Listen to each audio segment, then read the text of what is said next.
My sister Sharon ran off with my husband Keith, leaving me her dying son.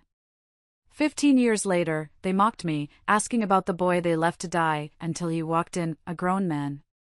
Their faces were priceless. It's been a long road, and it all started 15 years ago, on a Tuesday that felt just like any other. I remember the squeak of my car's brakes as I pulled into the driveway. It was one of those crisp autumn evenings when the air smells like rain and fallen leaves. I was tired. You know, the kind of tired that settles deep in your bones after a long day at the office, a weariness that all the coffee in the world can't fix. My biggest ambition for the rest of the night was to kick off my shoes, heat up some leftovers, and maybe watch some mindless television. My sister, Sharon, was supposed to be picking up her son, my nephew Kyle. She'd been leaving him with me more and more often, and while I adored Kyle, I'll admit I was looking forward to a quiet house. My husband, Keith, should have been home from work already. I pictured him in the den, probably with his feet up, watching the sports channel. But when I turned the key in the lock, the first thing that hit me was the silence. It wasn't a peaceful quiet. It was a heavy, hollow silence that felt all wrong. The air was still and cold. No TV blaring from the den. No scent of dinner cooking. Nothing. Keith? I called out, dropping my purse on the entryway table. Sharon? I'm home. Only the echo of my own voice answered me. A little knot of unease tightened in my stomach. I walked through the living room, my sensible work heels sinking into the carpet. Everything was tidy.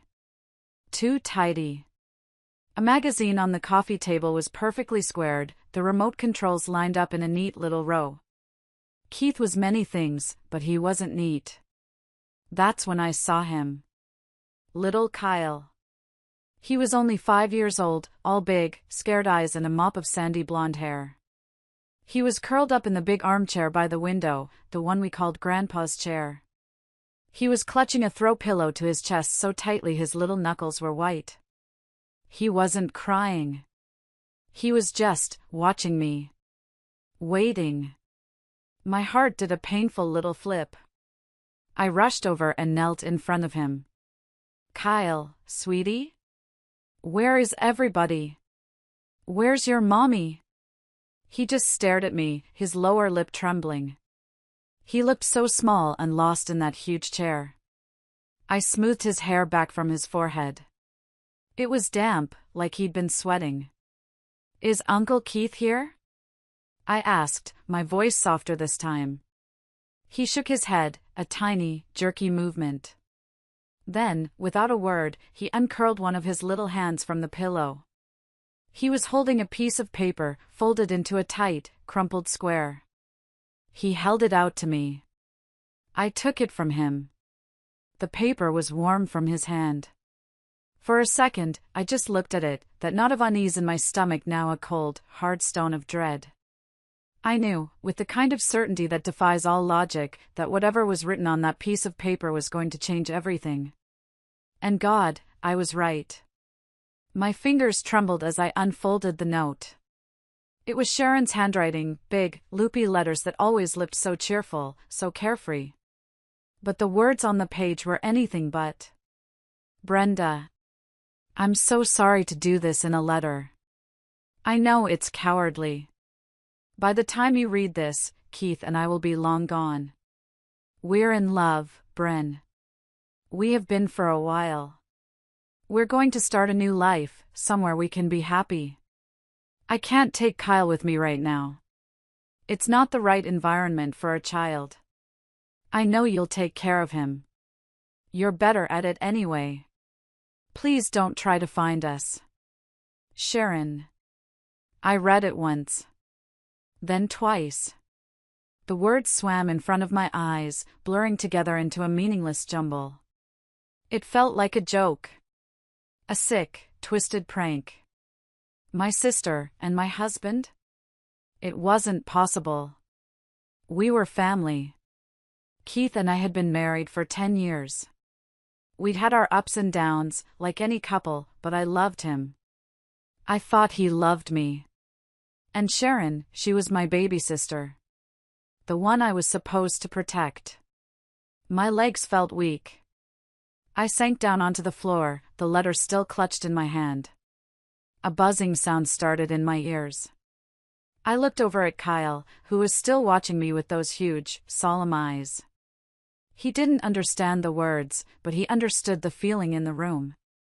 He understood disaster. My mind raced, trying to find an explanation, any explanation, other than the one staring me in the face. Maybe someone forced them. Maybe it was a misunderstanding. I stumbled into the kitchen, my hand shaking so hard I could barely hold my phone. I dialed Keith's number. Straight to voicemail. The cheery, professional greeting he'd recorded for work felt like a slap in the face. I dialed Sharon's number. Straight to voicemail. Her giggly, sing-song message played, "Hey. You've reached Sharon. Leave a message." They were gone. Together. That's when I saw it. On the gleaming granite countertop, next to the fruit bowl, was a sheaf of papers. I picked them up. The top page was a legal document. A petition for dissolution of marriage. A divorce. And there, at the bottom of the last page, was his signature. Keith's familiar, confident scrawl. He'd signed it. He had planned this. The cold stone of dread in my stomach shattered, and a hot, searing rage took its place. They hadn't just left. They had plotted.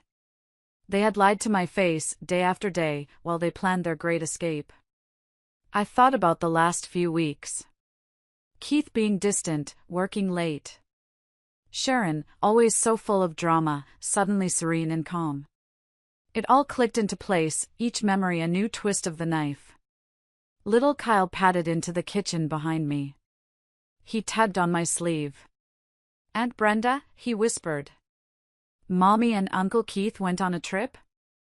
I looked down at his innocent face, and the rage inside me dissolved into a wave of pure, gut-wrenching sorrow. How could they do this to him? How could a mother just leave her child behind like a piece of forgotten luggage? I scooped him up into my arms and held him tight, burying my face in his soft hair. He was all I had left of my family. And I was all he had. To understand the true cruelty of what Sharon did, you have to understand the lie she told me months before she disappeared. It was the foundation for her entire escape plan, a masterpiece of manipulation built on my love for her and my nephew. I remember the day so clearly. It was a Saturday in late spring. I was in my garden, trying to coax some life into my sad-looking tomato plants, when Sharon's car screeched into the driveway. She practically fell out of the driver's seat, her face pale and streaked with tears. My first thought was that she'd been in an accident. "Sharon! What is it? What's wrong?" I cried, rushing over to her. She collapsed into my arms, sobbing hysterically. "It's Kyle," she choked out between gasps. "Oh God, Brenda, it's Kyle." I led her inside, my heart pounding in my chest. I sat her down at the kitchen table and made her a cup of tea, my hands shaking. Kyle was my world. If anything happened to him. I couldn't even finish the thought. Finally, after a few sips of tea, she calmed down enough to speak. She looked at me, her eyes wide with a terror that I, in my naivety, believed was real. "The doctors, they ran some tests," she whispered, her voice hoarse. "He has a rare blood disorder. It's terminal, Brenda." The teacup slipped from my fingers, shattering on the tile floor. I didn't even notice. "What? What are you saying?" They said he has 6 months. Maybe less." She buried her face in her hands, her shoulders shaking with renewed sobs. 6 months. How am I supposed to watch my own baby die? I can't do it, Bren. I'm not strong enough. I see him, and all I can think about is that he's leaving me. Every cough, every time he says he's tired, it's killing me. I was completely and utterly devastated. For Kyle, this beautiful little boy whose life was being cut so tragically short. And for my sister, who was facing every parent's worst nightmare. I pulled her into a hug, letting her cry on my shoulder. "I'm so sorry, Sharon," I whispered, tears streaming down my own face. "We'll get through this. Whatever you need, I'm here.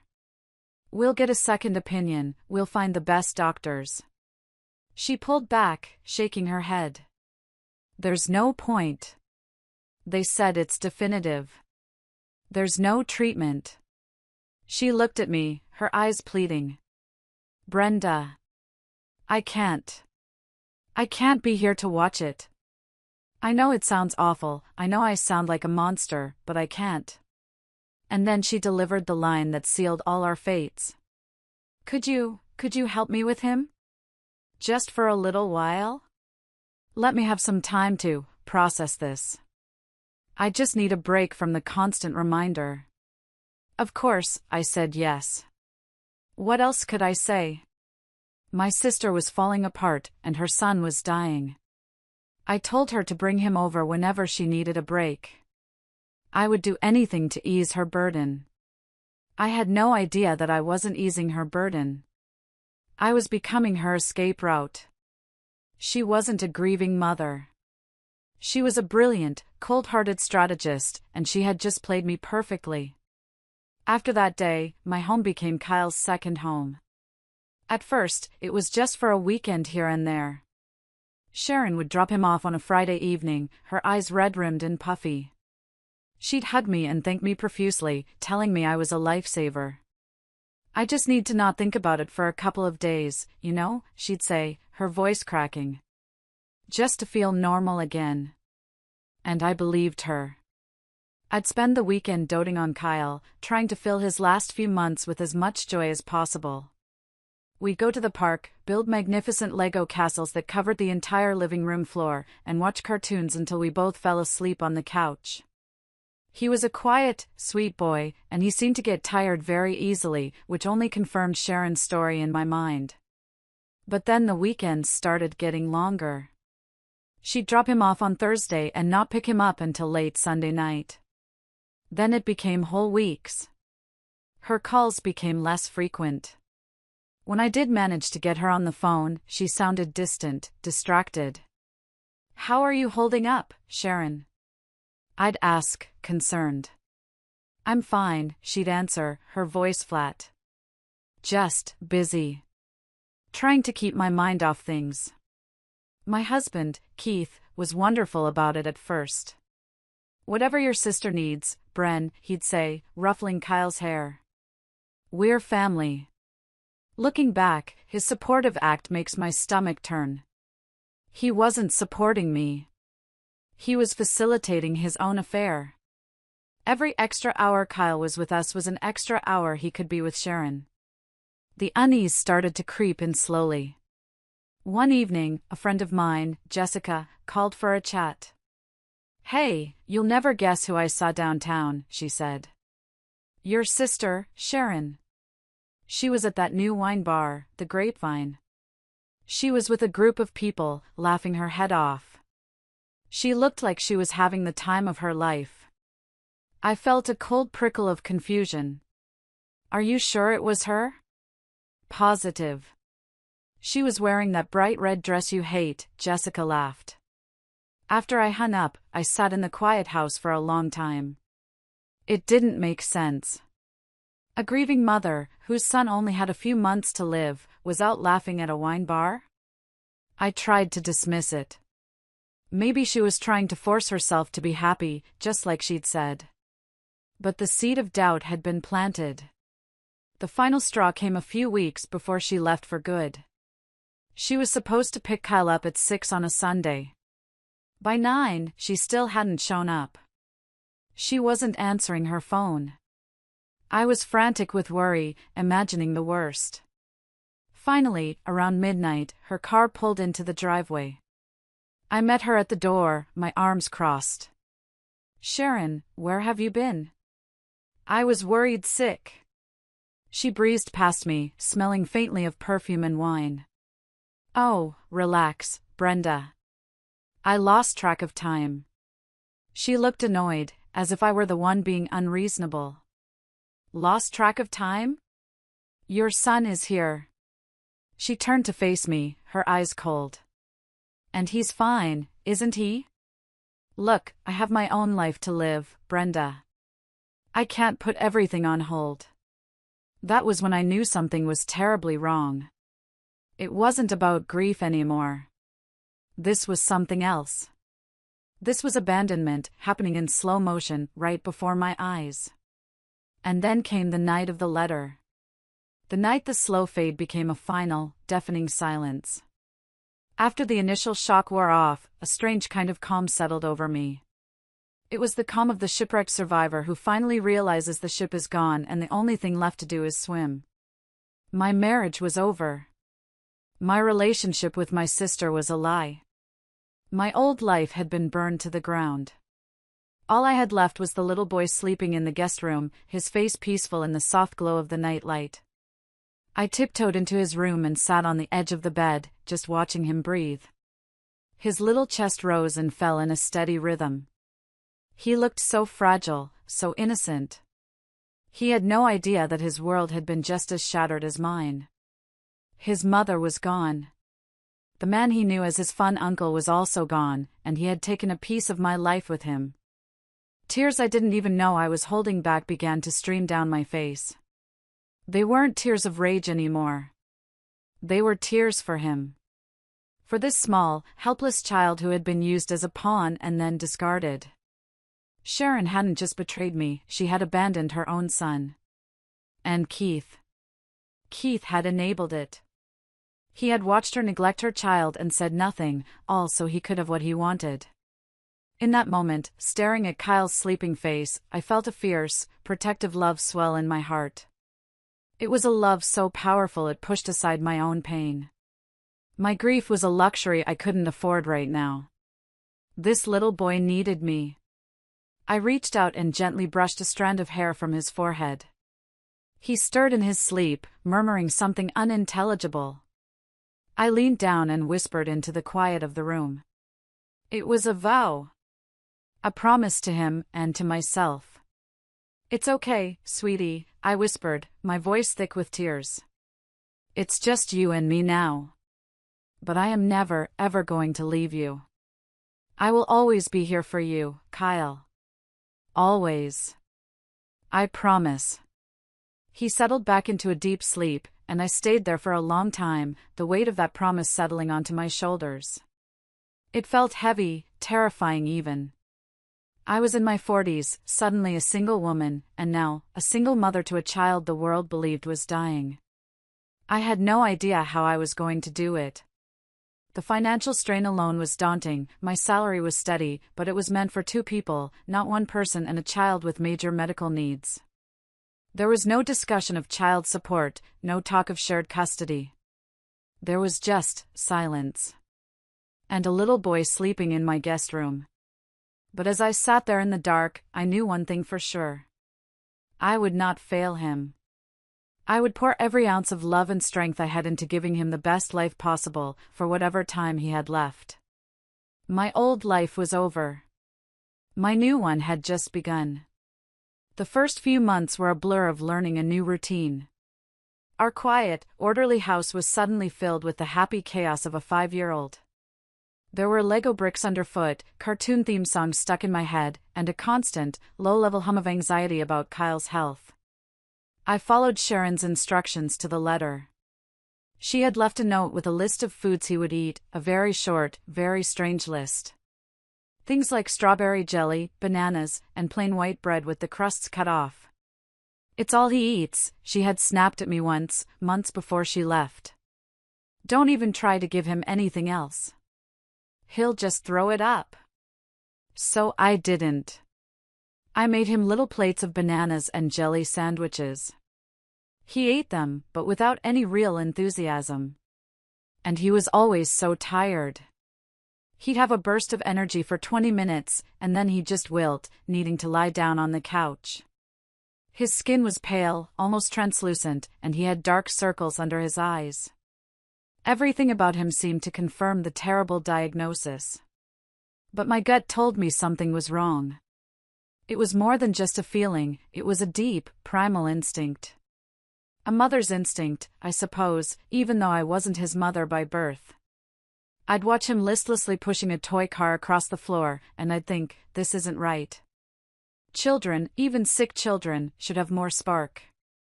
I started doing my own research. I spent hours online, late at night after Kyle was asleep, looking up rare blood disorders. Nothing I found matched his symptoms perfectly. There were always inconsistencies. The tipping point came one afternoon when I took him to the playground. He was so excited to go on the swings. I pushed him gently, and he giggled, his little legs kicking. But after less than 5 minutes, he asked to stop. "I'm tired, Aunt Brenda," he said, his voice a weary little whisper. He leaned his head against my side as we sat on the park bench, and he was asleep in minutes. That was it. I couldn't just stand by and watch him fade away. Sharon had said there was no point in a second opinion, but Sharon was a liar and a coward. I didn't trust a single word she'd ever said. The next day, I made an appointment. I didn't go to our local family doctor. I wanted fresh eyes, a top specialist. I found a highly recommended pediatric hematologist, Dr. Evans, at the city hospital. It was expensive. I had to use money I had been saving for years, money from a small inheritance my grandmother had left me. But it didn't matter. This was more important than any savings account. I bundled Kyle up and drove us downtown. I remember sitting in the waiting room, my hands clammy, my heart thudding against my ribs. Kyle was sitting on my lap, quietly looking at a picture book. I was terrified of what the doctor would say. A part of me was afraid he would confirm my worst fears. But a bigger part of me was screaming that this was the right thing to do. I had to know the truth, no matter how painful it was. Dr. Evans was a kind-faced woman with sharp, intelligent eyes. She listened patiently as I explained the situation, stumbling over the words as I recounted the diagnosis Sharon had given me. I watched her face carefully, but it remained neutral, professional. Then, she began her examination of Kyle. She was gentle and thorough, making him giggle as she checked his reflexes. She took his blood pressure, listened to his heart, and felt the glands in his neck. After she was done, she sent us down the hall for blood tests. Kyle was brave, only wincing a little when the needle went in. We waited for what felt like an eternity.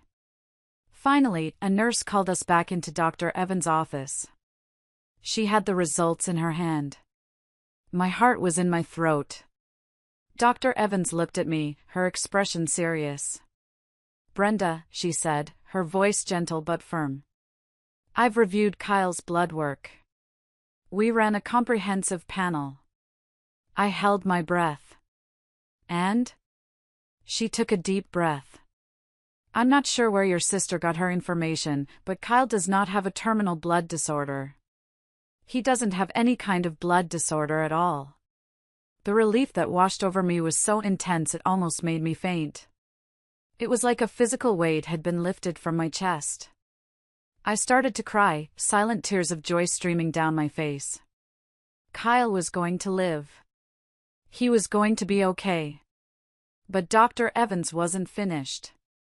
She leaned forward, her eyes full of a mixture of sympathy and anger. "However," she said, her voice dropping lower, "Kyle is a very sick little boy.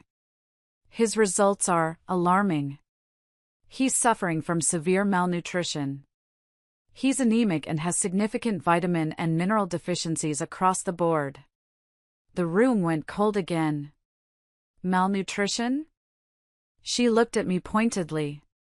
"This boy isn't dying, ma'am. He's starving." The word hung in the air between us. Starving. And in that instant, every piece of the puzzle clicked into place. His fatigue. His pale skin. His lack of appetite for anything other than sugar and starch. It wasn't a disease. It was neglect. Criminal neglect. The relief I had felt just moments before was replaced by a white-hot, blinding rage. Sharon hadn't just lied to me to get rid of her son. She had been systematically starving him. Whether out of ignorance or pure malice, I didn't know. And frankly, I didn't care. She had actively harmed him, endangering his life with her selfishness and deceit. That 6 months to live story wasn't just a lie to get me to take him, it was the potential outcome of her own parenting. My path forward was suddenly crystal clear. I was no longer just his caregiver. I was his rescuer. My consultation with a lawyer about the divorce papers Keith had left would have to wait. My first and only priority was to undo the damage my sister had done. I was going to save this little boy. I was going to give him a life, a real one, full of health and love and everything his own mother had denied him. The years that followed were a testament to the healing power of love and chicken soup. Literally. Armed with Dr. Evans's diagnosis and a detailed nutrition plan, I declared war on malnutrition. My kitchen, which had mostly been used for reheating takeout, became my command center. I bought cookbooks. I watched cooking shows. I learned the difference between a simmer and a boil. I became an expert on nutrient-dense foods. Every morning, I made a nourishing broth, filled with vegetables, chicken, and herbs. At first, getting Kyle to eat was a battle. His body was so used to junk that real food tasted strange to him. He'd push the spoon away, his little face wrinkling in distaste.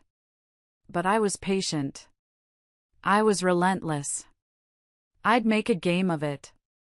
Here comes the airplane, into the hangar, I'd say, swooping the spoon toward his mouth. Slowly, painstakingly, he started to eat. A sip of soup one day. 2 sips the next. I'll never forget the first time he finished a whole little bowl. He looked up at me, a shy smile on his face, a little bit of carrot on his chin. "Good job, Kyle." I cheered, my heart bursting with pride. "You're getting so strong." As his body healed, his spirit began to bloom. The pale, listless little boy started to disappear, replaced by a child with rosy cheeks and bright, curious eyes. We started going for short walks, then longer ones. He had energy. He wanted to run and climb and explore. One day, he was about 7, he was kicking a soccer ball around the backyard. He wasn't just kicking it, he was chasing it with a fierce determination, his laughter echoing in the afternoon air. I was sitting on the porch, watching him, when he turned to me, his face flushed with exertion and joy. "Watch this, Aunt Brenda," he yelled, and he kicked the ball with all his might. It sailed through the air and landed right in my petunia bed. We both burst out laughing. It was in moments like that, simple, ordinary moments, that I felt the deepest joy. This was what I had fought for. This was my victory. Sometime around his 8th birthday, he started calling me Mom. It happened so naturally I almost missed it. We were in the grocery store, and he tugged on my sleeve to get my attention. "Mom, can we get the sugary cereal?" he asked, pointing to a brightly colored box. I stopped the cart and looked down at him. The word just hung there in the air between us. It felt right. I smiled, my eyes welling up. "No, we cannot get the sugary cereal," I said, ruffling his hair. "But you can pick out any kind of fruit you want." From that day on, I was Mom. The word aunt was retired forever. We were a family. A small, unconventional, cobbled-together family, but a family nonetheless. I never remarried. I never even felt the need to date. My life was full. Raising Kyle, watching him grow from a fragile child into a strong, kind, intelligent young man, gave me a sense of purpose I had never known before. He played sports in high school. He got good grades. He had friends. He had a life. A real, vibrant, wonderful life. And it was the greatest gift I had ever been given. 15 years. It's a lifetime, isn't it? Long enough for wounds to scar over, for memories to soften at the edges. Long enough for a 5-year-old boy to become a 20-year-old man. Kyle was in his second year of college, studying pre-med, of all things. He was living at home to save money, and our little house was still filled with his presents, his giant sneakers by the door, his textbooks piled on the dining table, the sound of his music drifting from his room. I was content. Truly. The anger I once felt toward Sharon and Keith had faded into a dull, distant ache. I rarely thought of them. When I did, it was with a kind of detached curiosity. I wondered what had become of them, what their lives were like. But I never had any real desire to find out. And then, one Saturday afternoon, the past came crashing into my present. I was at the supermarket, in the dairy aisle, trying to decide between whole milk and 2%. It was a completely ordinary moment on a completely ordinary day. Brenda? Is that you? The voice was older, a little raspier, but I knew it instantly. A cold shock went through me, so intense I felt my fingers go numb. I froze, my hand hovering over the milk cartons. Slowly, I turned around. It was her. Sharon. She was heavier, with fine lines etched around her eyes and mouth, her once bright blonde hair now a brassy, faded color. But it was unmistakably her. She was smiling, a bright, cheerful smile, as if we'd just seen each other last week at a family barbecue. Sharon, I said.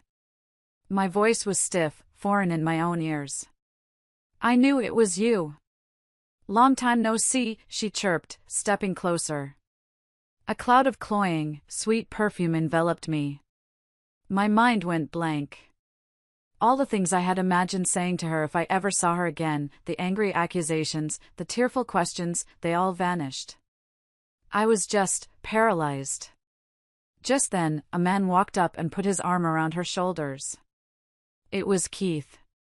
He was paunchier now, his hair thinning on top, but he had the same smug grin I remembered all too well. Hey, what's going on? He said, then his eyes landed on me. His grin widened. Wait a minute. Brenda? Well, I'll be damned. He looked me up and down, a flicker of something, pity? Contempt, in his eyes. Well, look at you, Brenda. Time hasn't been too kind, has it? I clenched my teeth so hard my jaw ached. The paralysis broke, and that old, familiar rage, the one that had been dormant for so long, came roaring back to life. How dare they? How dare they stand there, smiling and joking, after what they did? After they blew up my life and left a child for dead? They stood there acting as if nothing had happened, as if 15 years of silence and pain could be wiped away with a cheerful greeting in the dairy aisle. I found my voice. It came out low and dangerous. What do you think you're doing? Sharon actually laughed. It was a light, tinkling sound that made my skin crawl. Oh, come on, Brenda. Don't be like that. It's been 15 years. Aren't you happy to see us? Happy? I was speechless at her audacity. Seeing the look of pure disgust on my face, she just smirked. Don't be so mad, she said, waving a dismissive hand. Let bygones be bygones. Besides, she added, her eyes glinting with malice, aren't you glad you got to spend all that time with Kyle? It must have been nice for you, having a kid around. Gave you something to do, right? My blood ran cold. She was trying to frame her abandonment of her own child as a favor to me. Keith chuckled beside her, clearly enjoying my discomfort. Yeah, Bren. How is that little brat, anyway? What was his name? Brad? Matt? His name is Kyle, I snapped, my voice like ice. Right, Kyle, Sharon said, rolling her eyes. That little failed experiment. Is he, still around? She said it casually, as if asking about an old car that was probably in a junkyard by now. They thought he was dead. Of course they did. They had left him to die, and they had simply assumed their plan had worked. The cruelty of it took my breath away. Still single, Brenda? Keith chimed in, his grin widening. Guess you missed your chance to find someone else. Sharon and I, though, we're still madly in love. I didn't respond. I refused to give them the satisfaction of seeing me upset. I just stood there, my shopping basket clutched in my hand like a shield. My silence seemed to amuse them. Are you still bitter about being left? Mary said smugly. It's a shame, really.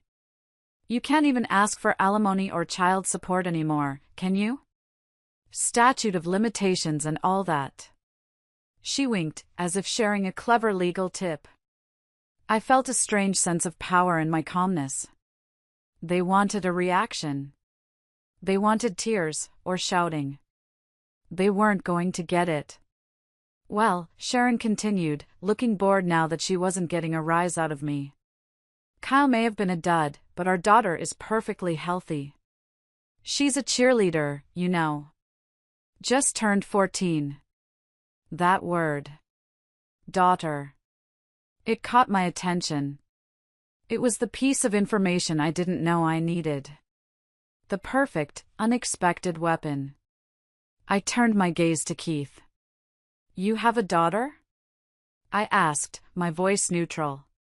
He puffed out his chest with pride. Yep. She's the cutest thing you've ever seen. Born a year after Sharon and I got together. But as he spoke, I watched Sharon's face. Her cheerful mask had slipped. She looked nervous, uncomfortable. And I knew, with absolute certainty, that there was more to this story. I had them. I let the silence hang in the air for a moment, watching Sharon's composure crumble. So, you got pregnant right after you left, huh? I asked, my eyes locked on hers. Her expression hardened. Keith, oblivious, jumped in to defend her honor. Of course. She's mine. Like I said, born a year after we started our new life together. At his words, Sharon flinched. A tiny, almost imperceptible movement, but I saw it. Her nervous expression told me everything.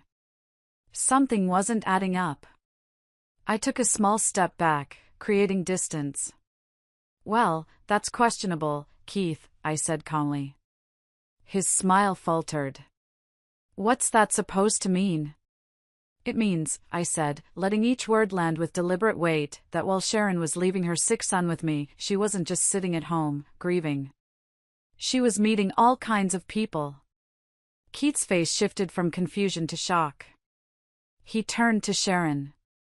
What is she talking about? I didn't let Sharon answer. I spoke directly to Keith. You want to know what I did after you two ran off? After I dealt with the initial shock of the divorce papers and the abandoned child? I hired a private investigator. Just for a month. I wanted to know what I was dealing with. And he found out a lot. Sharon's face went pale. You did what? He told me all about Sharon's afternoons off, I continued, my voice steady and cold. While you were at work, Keith, thinking she was exhausted from her job and a grieving mother, she was out. Having fun. Going to bars, restaurants, with other men. Letting them pay for her expenses. All while pretending to be a devoted mother to me, and a devoted partner to you.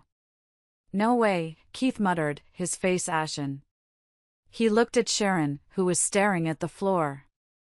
We spent weekends together. How could she have had time? During the weekdays, Keith, I explained patiently, as if to a child. While you were earning a living. I turned my attention back to Sharon. You told him you were exhausted from working for Kyle's sake, didn't you? That was a good one. Keith looked at his wife, utterly stunned. Is that true? Was I just convenient? Was I just your ATM? Sharon stayed silent, avoiding his gaze, clearly wishing the floor would swallow her whole. Let me guess, I added, my voice dangerously soft. Keith was just the most financially stable of the bunch, wasn't he? The one with the good job and the steady salary. Stop it! Sharon shouted, her eyes wide with panic. But the damage was done. Keith stared at her, anger and disbelief warring on his face. Tell me it's not true, Sharon. She didn't respond. I even have recordings, I said, delivering the final blow. It was a bluff, but they didn't know that. Conversations the investigator recorded. With your friends. Where you called Keith your ATM machine. Sharon froze, realizing the depth of her exposure. Keith looked like he was going to be sick. His voice trembled with rage. So our daughter might not even be mine? That's ridiculous. Sharon grabbed Keith's arm, desperate. She's yours, Keith. Of course she's yours. But her protests were weak, her panic palpable. Keith didn't look convinced. I stayed calm. You can easily find out, I suggested mildly. A simple DNA test would clear it all up. Sharon's face went completely white. Her confidence had crumbled to dust. No! There's no need for that. She's his daughter, she insisted frantically. But it didn't matter anymore. Her denials were meaningless. Keith's trust in her was shattered. And my work here was done. I had come for milk. I was leaving with justice. Whatever you two decide to do is your business, I said firmly, my voice cutting through Sharon's frantic protests.